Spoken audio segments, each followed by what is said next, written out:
రాష్ట్రంలో కొత్త రైతు బజార్లు లేనట్టు అనమాట. ప్రస్తుతం తెలంగాణ రాష్ట్రంలోనే 47 రైతు బజార్లు నడుస్తున్నాయి. తెలంగాణ రాష్ట్రంలో ప్రస్తుతం 47 రైతు బజార్లు నడుస్తున్నాయి అనమాట.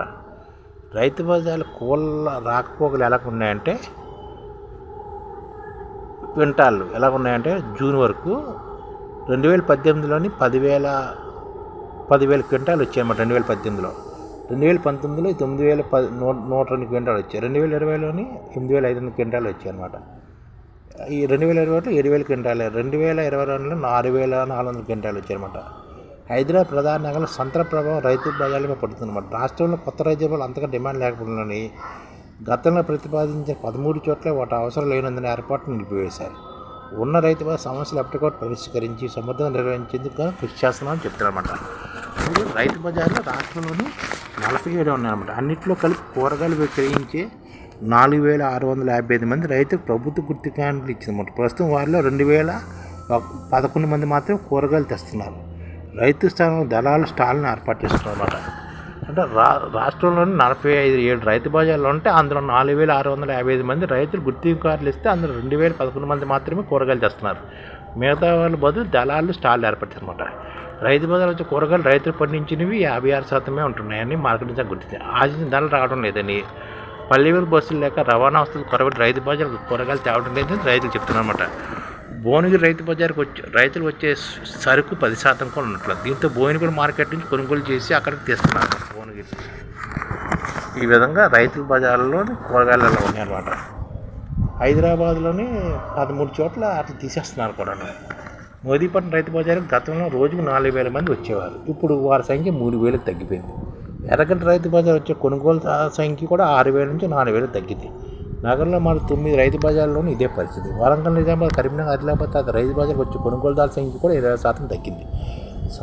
సంచార రైతు బజార్లు, కాలనీలో వారాంతపు సంతలు, హైదరాబాద్ ఇతర నగరాల్లో సూపర్ మార్కెట్లు కూరగాయలు విక్రయిస్తున్న కొనుగోలుదారు రైతు బజార్లను ఆసక్తి చూపించడం లేదు. క్రమంగా సంతలు మూసివేయాలని రైతు మార్కెటింగ్ శాఖ అధికారులు మొత్తం మొదలుపెట్టుకుంటున్నారు కూడా. రైతు బజార్ ఎలక్ట్రానిక్ యంత్ర వినియోగం 30% కూడా ఉండట్లేదు. వాహన పార్కింగ్ పూర్తి వసతులు లేవు. కొన్ని చోట్ల రుసుము కూడా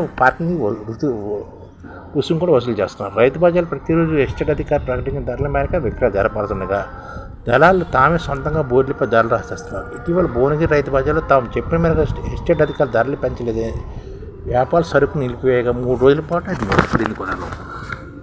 రాష్ట్రంలో రైతు బజార్ రద్దీ తగ్గుతుంది. ఆయా కేంద్రాలు దళాలు జోక్యం పెరగడంతో పాటు ఇతర సమస్యలు కూడా వేధిస్తున్నాయి. మరోవైపు నగరాల, పట్టణాల వారాంతపు సందర్భంలో నది వీధినే వెలుస్తున్న కూరగాయల మార్కెట్ల కారణంగా రైతు బజార్ కొనుగోలుదారుల సంఖ్య భారీగా తగ్గిపోతుంది. ఈ క్రమంలో గతంలో ప్రతిపాదించిన 13 నూతన రైతు బజార్ నిర్మాణ యోజన కూడా మార్కెటింగ్ శాఖ విరమించుకుంది. ప్రస్తుతం రైతు బజార్ వస్తున్న కూరగాయల పరిమాణం ఏటా తగ్గుతుందన్నమాట. 2018లో రాష్ట్రంలో అన్ని రైతు బజార్లకు 10,000 క్వింటాల కూరగాయలు రాగా 2024లోనే 6,000 క్వింటాలు మాత్రమే వచ్చాయంట. ప్రభుత్వ శాఖకు రైతు బజార్ స్థానంలో పురపాలిక సమీకృత మార్కెట్ను ప్రోత్సహిస్తుంది అన్నమాట. శాకాహార మాంసాహార మార్కెట్ను ప్రోత్సహిస్తుంది. అందుకే రైతు బజార్లు ధరలు పాగేస్తున్నట్టు. అందుకని రాష్ట్రంలో 47 రైతు బజార్లు ఉన్నాయి. 4,655 మంది రైతులు ప్రభుత్వ గుర్తింపు కార్డులు ఇచ్చింది. వాళ్ళలో కూడా 2,011 మంది వస్తున్నారు అన్నమాట. ఈ విధంగా రైతు బజార్లు ప్రతిరోజు సమస్యలు నిలవగా మారిపోతున్నాయి అన్నమాట. రైతు బజార్లు ఈ రైతు బజార్ సమస్యలను గుర్తించి ఆ ప్రాంతాలను డెవలప్ చేయాలన్నమాట. మల్టీ మోడల్ పార్కింగ్ పెట్టుకుంటూ.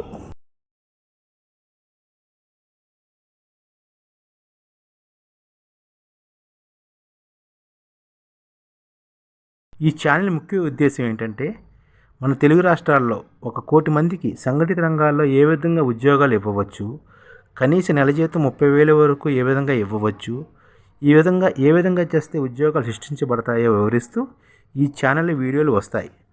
అలాంటి వీడియోలు మీకు కావాలంటే మన ఐడిఎఫ్ భాస్కర్ ఛానల్ని సబ్స్క్రైబ్ చేసుకోండి. ఐడిఎఫ్ అంటే ఇండియన్ డెవలప్మెంట్ ఫోర్స్.